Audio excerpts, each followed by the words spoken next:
اللہ کی نشانیوں میں غور کر، پھولوں کو دیکھ، رگے گل کی جب نازکی دیکھتا ہوں مجھے یاد آتے ہیں خار مدینہ. دیکھو نا اللہ کی نشان، کچھ بھی کیا، کتنے بھی گناہ کیے، کچھ بھی کیا، تو بات میں کیا کر رہا تھا؟ وہ آخری جنتی کی، یہی چل رہی تھی بات، ہے نا؟ پھر بات آگے نکل گئی. وہ کیا مولا جنت کا حسن ہے، جمال ہے، باغ ہے، بہار ہے، دروازہ ایسا ہے، اندر کیسا ہوگا؟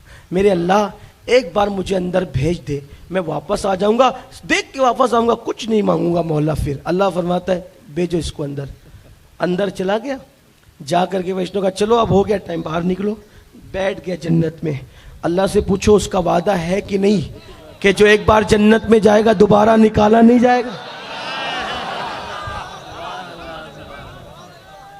تب اللہ ہنسے گا جیسا کہ اس کی شان ہے، اس کی رحمت ہنسے گی. اللہ فرمائے گا میرے فرشتوں رہنے دے اس کو. ایسا اب محشر میں یہ سب بھی مزے ہو رہے ہوں گے، کس کے لیے؟ عاشقان رسول مومنین. اس وقت تو شیطان اونچا کچک کے دیکھ رہا ہوگا. شیطان کہ بھئی سب پہ کرم ہو رہا ہے تو مجھ پہ بھی کرم ہو جائے. میرے اللہ کی شان، میرے اللہ کی شان. اللہ فرمائے گا کیا ہے تیرا؟ وہ کہے گا مولا سب کو بخش رہا ہے نا، میرا ہی مسئلہ حل کر دے، مجھے ہی بخش دے. کہا آ جا تجھے ہی بخش دیں گے. تجھے بھی اپنی طرف سے نہیں کہہ رہا ہوں، علماء کو سے کہتا ہوں. تفسیر علم نشرہ میں مولانا نقی علی خان امام المتکلمین نے اس روایت کو لکھا، اپنے الفاظ کے جامع میں پیش کیا. میں کوئی بات کتاب سے ہٹ کے نہیں، امام المتکلمین نے لکھا. اللہ فرمائے گا تجھے ہی بخش دوں گا. اس کو بھی نہ نہیں کہہ رہے. پہلے دن سے لے کے آخری دن تک جس نے صرف پاپ کیے نہیں پاپ کروائے، اللہ فرمایا تجھے بھی بخش دوں گا. شرط اتنی سی ہے، وہی شرط آدم کو سجدہ کر میں تجھے معاف کر دوں. آج بھی تیرے لیے بھی معافی ہے. میرے آدم کو سجدہ کر دے تجھے معاف. بات تو بس اتنی ہے، آدم کی بات ہے، سجدہ کر لے. لیکن اللہ کی شان، وہ کہے گا نہیں کرتا تو پھر کہا جا تیرا ٹھکانہ جہنم. تو جو اللہ شیطان کے ساتھ یہ معاملہ کرے. اللہ کے بندو ہم انسان ہیں، محمد الرسول اللہ کی امتی ہے. آؤ توبہ کر لو، اللہ کو منا لو. سب سے آسان اللہ کو منانا ہے. اللہ کو راضی کر لو، اس کی بارگاہ میں گڑ گڑا لو، معافی مانگ لو. آج کہو اللہ سے مولا آج ہماری زندگی بدل دے، ہماری زندگیوں میں انقلاب پیدا کر دے. میرا آنا بھی کامیاب، آپ کا بلانا بھی کامیاب. گفتگو کے درمیان کوئی غلطی ہے تو اللہ معاف کرے. استغفر اللہ ربی من کل ذنب و اتوب الیہ وما علینا الا البلاغ. السلام علیکم ورحمۃ اللہ.